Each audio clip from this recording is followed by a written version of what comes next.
This episode is brought to you by Green Skies Analytics, an audit analytics service provider that works with internal audit departments that have data analysts and are still frustrated with trying to make analytics actually work, aren't getting the expected ROI, who can't break through the communication barrier between the analysts and the audit team, and those that need experienced direction for an audit analytics strategy and process. Those that feel like they've wasted time and money on trainings, aren't getting the value they want, not prioritizing the highest risk areas for the organizations, or have projects that seemingly never get completed. Do you deal with any of that? If you do, go to the show notes of this episode and click the Green Skies Analytics link, or go to greenskiesanalytics.com to schedule a call and understand how Green Skies Analytics makes analytics actually work for internal audit. Hello, everybody. Welcome to another episode of the Audit Podcast. I'm your host, Trent Russell. Today on the show, we have Angelo Poulikakos. Angelo is the global leader of Protiviti's internal audit and financial advisory capabilities. Angelo and I have known each other for a few years now. Usually, if there's a Protiviti thing going on at any given conference, we always make sure to hang out with each other for a little while. So that's basically what we did on this episode. We had 3 bullet points for the most part, and we kind of hit on those, but just kind of going back and forth, very conversational, and just kind of let the tape roll. I think that's how they say it, but our editor is one of those so it's not how they say it. Please feel free to take that out. Some of the things that we talk about, so as usual, we talk some AI use cases, what's happening in our personal lives with AI, what's happening professionally.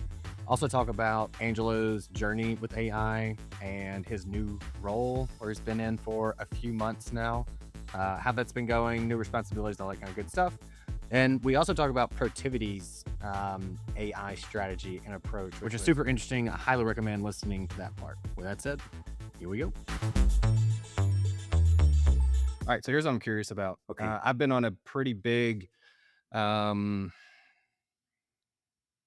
journey's probably the wrong word, but recently, maybe the past month, of trying not even to use my GPS as much as possible. Like, I don't need that all the time. I definitely know how to get back from the beach that we go to enough. I don't need it on there. I mean, it's helpful for, hey, traffic, there's a wreck, so take this route, of course. But, and I know my wife's always going to have it on, so I don't need it though. But just trying to it kind of comes back to staying away from the screen as much also. But I was thinking about usually service ideas that we offer as Green Skies or product ideas came pretty easy, and I would go oh yeah, that's kind of a clever way we could do this or this or this. And I think I put too much reliance on AI to help me with that. And so I guess it was 2 nights ago, I was laying in bed thinking about it, and I was I feel like we haven't really been as innovative on the idea of how to, for the most part, use AI or any other service. Nothing that is unique, I guess, to the market.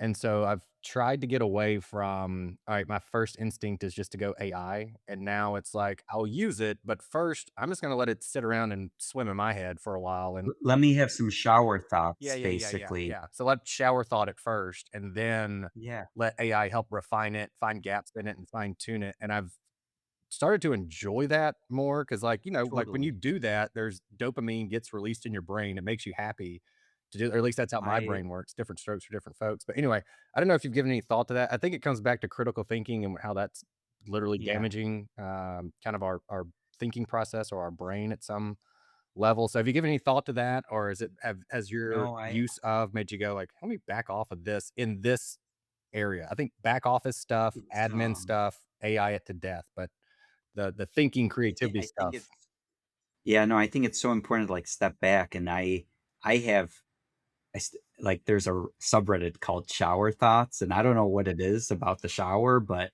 that is when I've had thoughts of my own that then, after I kind of think it through a little bit, AI might then help me flesh it out. Or when I go to Florida or I'm on the beach, the walks on the beach, I I'm ashamed to admit I've had conversations with AI on the beach in voice mode, which is actually helpful sometimes, but they give you a little too much of what you want to hear. It's helpful, I think, just to have your own time and just to think the old fashioned way. And then let AI help you mold, shape an idea, but I think putting your own fingerprints on it, I think is like more satisfying. What happens though, I think we're getting to this point where like productivity expectations are rising. And like I do worry about that, where it's like everything is going to be AI driven. My email to you, your response back to me. And it's like, at what point do we just keep it real? Um, so I don't know, Trent. Like, I'm just happy I still have shower thoughts, frankly. That helps me know that like AI has not taken over. That's where this 3D puzzle idea and the micro skill and just getting away from a screen for a little bit also comes from. Is like that's where the thoughts come Oh from. my goodness. I I'm on screens a lot, shamefully. But one TikToker recommends, and I rarely want to do this, but go on vacation with your spouse or with a friend and put the phone down. Put the phone down for the whole trip if you can. Do a day. Just do a day. I haven't done it yet, and and I think everyone that has done it will say, yeah, the first hour, the first day is really painful, but then there's this like awakening. It's it's strange. I mean, I put my phone. I used to put it on the end of the couch because, like, okay, there's Yeah. distance there, and Hmm. oh, this is probably 4 years ago. And I don't we were just whatever, watching a show or whatever, and I just something popped in my head and I instinctively went to reach for it, and I was just like, "That is creepy," like, I Right. just instinct Correct. and it wasn't there.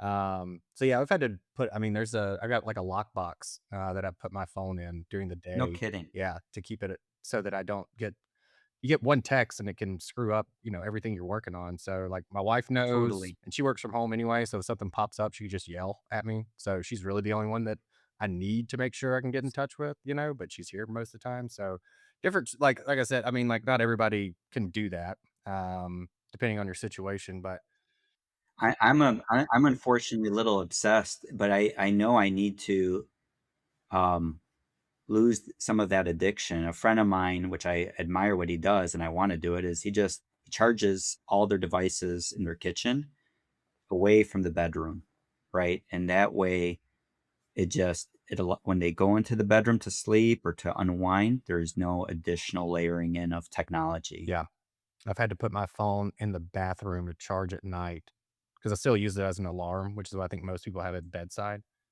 Yeah, yeah, yeah. So I don't have it at night, and then also it helps when the alarm goes off, like, I have to get out of bed, walk to the bathroom, and turn the alarm off instead of, like, so easily just rolling over and going, "Snooze, snoo" you know what I mean? Hmm. So, Yep. alright, for those I'll probably put this on the intro. If you haven't noticed, listeners, Angelo and I had, like, a pretty just, like, 3 bullet points of, "We'll talk about these things maybe, but we're just gonna kinda hang out." So that's why I got which I've enjoyed. I've really enjoyed it.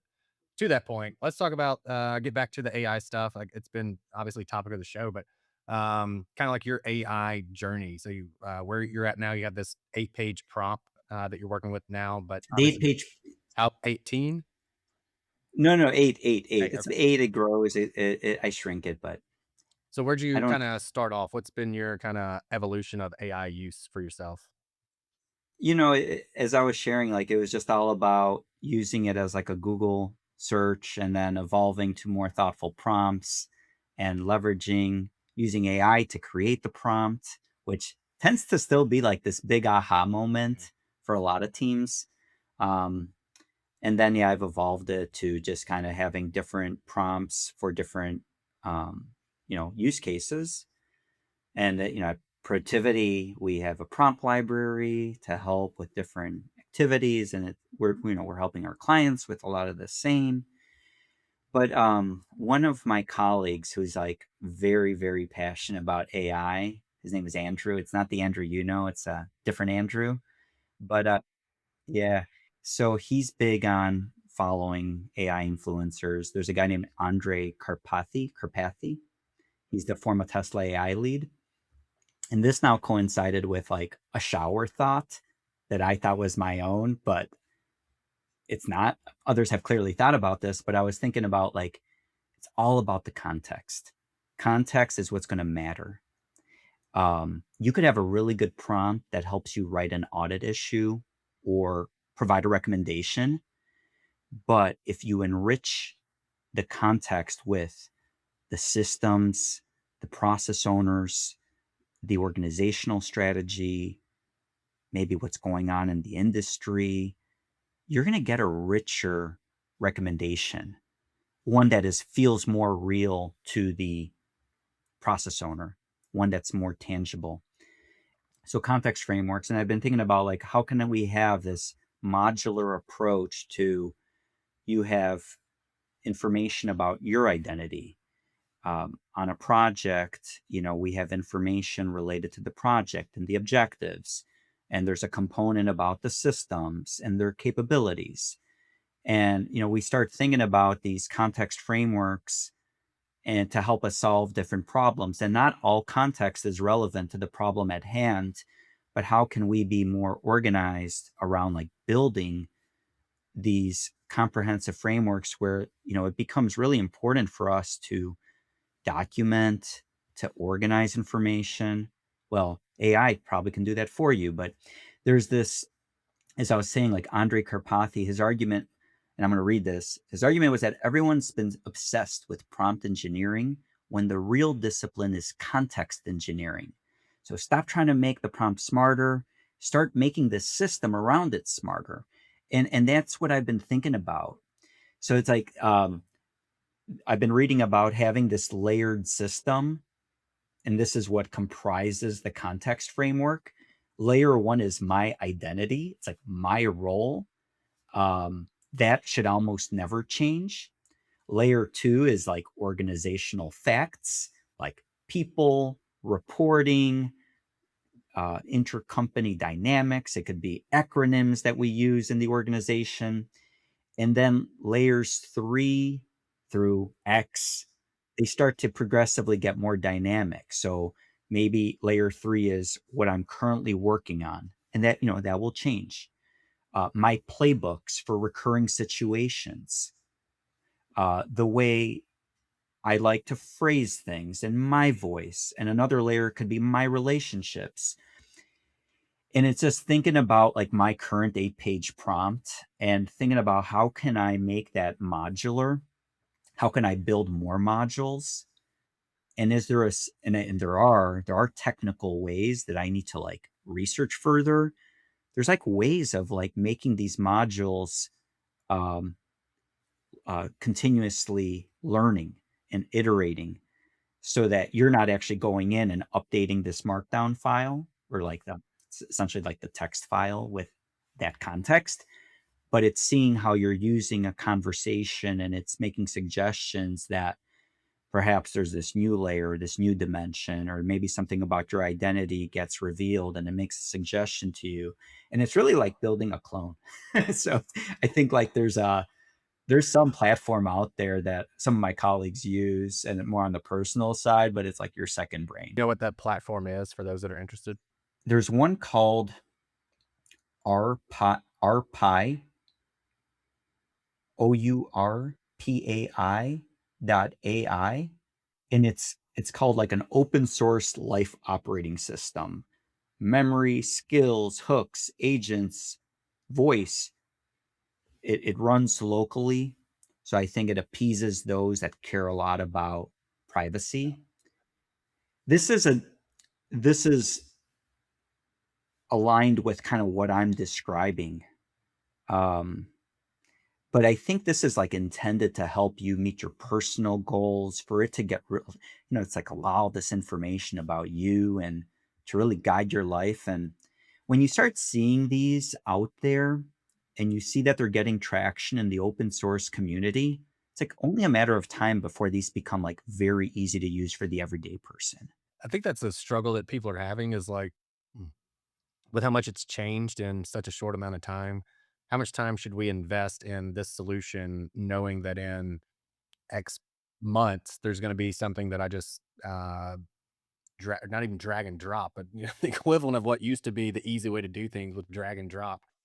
It's exactly where like the audit community is at because we were at GAM and there are so many technology companies there. It is a technology conference more so than it ever used to be. And what I was hearing from like my contacts, my clients, my colleagues, it's just like some of them are thinking along the same lines. Like, there's these amazing platforms that could do some component of the process. Should they be investing in these platforms? Should they wait until maybe some of the bigger players introduce those capabilities within their solution? Or is it something that they're going to be able to vibe code? Right. And I think you should probably um, diversify. I don't think software companies, I think, will remain relevant, perhaps not all. Vibe coding will allow you to do certain things that you weren't able to do before. The big players, hopefully, they continue to invest in a strong technology capability because some of the new entrants, they are aggressive and they got MIT grads that don't know anything. Sorry, they know things about audit. They're hiring people that know a lot of things about audit. But a lot of this is going to be very interesting over the next, year, 1 year. It's going to be crazy, right? Before we used to say 3 years down the line, 5 years down the line, but everything's accelerating. Somebody was talking about recently basically how long it took for the internet to change the world, And it's like, Yeah, we're starting to see with AI already, and it's what we're talking 3.5 years, and even then, like, for I don't know, maybe 6 months, I don't know, however long when ChatGPT yeah, hit the main market, it was still just like some pretty basic stuff. The stuff that now, if you got on a stage and you're like, look at this great use case, you'd be like, that was 2.5 years ago, So right. it's And, changed and there's quickly. a problem too that I see that, not all, the vast majority of corporations, they're using some tools, not all corporations, but they're using AI that maybe the consumer market was using a year ago, 2 years ago. Corporations haven't made investments in some of the better technology that's out there because it's expensive. You see how the bill racks up quickly as you start using better models where companies have the same issue. Yeah. If you're going to feed an elaborate prompt, um, something trivial, just it's going to waste a lot more energy. There's it. I've been thinking, like, I've heard about like these brokers, AI brokers. Like today we pay for AT&T service or for Verizon and T-Mobile, and they're like our wireless carrier. And I think the future is going to be like you pay for these AI services that then do all the broking for you based on exactly what you need, and that's who you pay. Perhaps I don't know, but I could see that philosophy becoming relevant in an organization too, where you make a lot of good models available. Maybe people can access them directly aside from the developers, but that way you're not using so much computational power based on the requests coming in. Yeah. I think, yeah, for the energy side, I think that's a reasonable prediction about what could happen. And then there's quantum. Yeah, And it's just, quantum, yeah, not too far away from mainstream. Yeah. yeah, I'm not the quantum expert, but based on my understanding and based on my Google alerts, or I should, Google alerts is so old school, right? I should have more like Copilot Yeah. alerts, but Too there's all these like breakthroughs going on right now in quantum, and there's all this motivation so that we're not reliant on all this energy and all these GPUs. And holy cow, like what is that going to do when that becomes more available? It's just crazy when Yeah. you think about that. Yeah. That's going to be And that's going to solve a different problem and it's going to probably create new create new problems. problems. Yep. You talked about kind of like your AI journey, things you're seeing in the future also, or what you feel like is going to happen in the future. What about, to the extent that you can, of course, the Protiviti approach or the Protiviti AI strategy? A lot of what we're doing, I think, is like highly relevant to a lot of our clients. It's the notion that like internal audit is entering its most consequential moment in history. AI is no longer experimental, automation is no longer optional. And a lot of organizations are responding to this moment like, how do we do the same work with fewer people at lower cost? And the concern is like, and my concern is like, that's a dead end. I believe the future of internal audit functions does not belong to those that simply become cheaper faster. So it's going to be all about relevance and providing insight. So we're in this moment where I think, AI automation, it's table stakes. It's we got to think beyond same work faster and cheaper, but that is a starting point actually. Like we need to learn how to do the same work faster and cheaper, but so that it can create capacity for us to provide insight like we weren't ever able to provide before because it was cost prohibitive. So there's this huge risk, obviously, of standing still.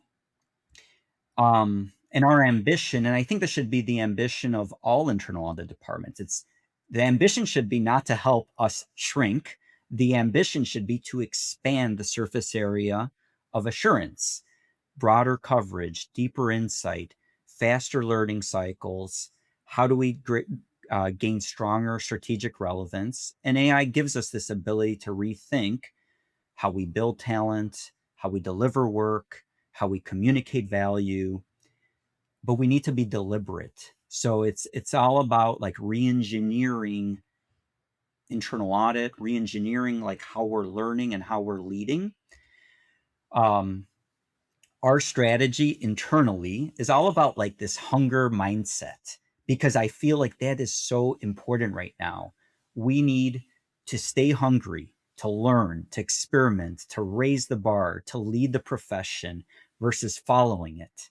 So it's not just about like working harder, working more. It is about thinking bigger. It is about the experimentation. It's about having like super strong tone at the top. And with this concept of staying hungry, we've come up with this internal strategy, and the acronym is EAT, because that's what you do when you're hungry. You eat, and EAT stands for elevate, accelerate, transform. So elevate is all about um, building world-class capabilities and talent. We have initiatives in how we have this campaign internally we call Future Ready Friday, where we have our innovators present on how they may have used an enabler. We may have an engineering team talk and show, like very much like in your conferences, show something they built, something that's available. We try to have like the non-technical people present during these Future Ready Fridays. So then that's all to drive inspiration. We've started creating these capability communities that are honed in on the hotspots in terms of what's going on in the market. AI governance, AI risk management, cybersecurity. So there's a number of capability communities, and we're trying to create these friendly environments where you can join a community, but you're supported with subject matter experts and leaders. And it's really, the more you put in, the more you get out of it. But folks are busy working on projects, and sometimes that's a big challenge. And also under Elevate, we created this notion of an elevator network. So our elevator network is essentially those that are very savvy when it comes to the tools, the platforms, the use of AI, Copilot, and we're injecting elevators on different projects so that they could study, spend time learning how the team is currently working, and provide meaningful actions to help elevate that entire team's capabilities, arming them with like certain trainings that we may have delivered during a Future Ready Friday, but being this advocate. And it's not just like they parachute in and they're out. Like they're spending meaningful amount of time on the project elevating the capabilities and our delivery technique. So that's all elevate is like inward. Like we all need to get smarter. We all need to lean into what really is important right now. Should I keep going? Accelerate, because accelerate, this is where I'm personally passionate about. I'm not we have a really strong leader. You probably met him, Jeremy. He's really driving things for us. But accelerate is all about accelerators, enablers, how we're using the AI that's readily available in our environment, whether that's Copilot, other platforms. Also, though, like our strategic alliances, like all of our alliances with all these tech companies, GRC companies, that all is going to allow us to accelerate our delivery. And we need to know how to use those systems effectively. We need to be building capabilities of our own. It's kind of that diversification strategy where we got to do a little bit of everything. We got to make sure people know how to use the technology. We need to build some of our own, and we need to rely on some of the technology of our vendors. And it's all to drive acceleration in how we do work. And transform is the hardest one to tackle of all, but it's probably the most important. It is modernizing the methodology, converting the internal audit methodology and the SOX methodology into a transformative, like AI enabled, insight driven, outcome focused model. So, yeah, it's great that you have this enabler that may allow you to test faster, but does that, like, have we really thought about how we change fundamentally the end to end methodology? And, we are decomposing it. We are decomposing every component of our methodology. We are layering in enablers. Some enablers may be as simple as uh, enhanced prompts. That's like level one. That's like, this is going to be easy for you to do, and you could just help yourself in a very much a copy paste masking tape fashion. There's more mature enablers that sometimes could be more intimidating, that are more plug and play. Data snipper, for example, I think of that as an elevated maturity enabler that does a lot of the ticking and tying for you and the review of work. And then there's kind of the next level, which is like fully autonomous. There's a platform we've really liked. They really are focused on CPA firms and consulting firms named Field Guide. They do a lot more of the end to end. And it's now trying to first like overlay where these enablers are relevant in relation to the methodology, but it's also like rethinking the methodology. So that's transform. And then there's some other components too. Like I'm communicating in a very different way with our practice. I am very much trying to drive more TikTok like reels. Those Future Ready Fridays, we have a team that creates a reel because not everyone watches everything. We want everyone to read every email, to watch every video, but we need to make it more attractive. So there's an element of how we elevate or I'm sorry, transform our communication with the practice and with our clients. Like everything we're doing internally, clients love it too. And then finally, like measuring performance. How do we transform the way we measure performance? Because billable hours isn't always what matters. It's driving outcomes. So if you could drive an outcome faster for a client and it's richer and you did it in less time, like that's a good thing. How do you measure that?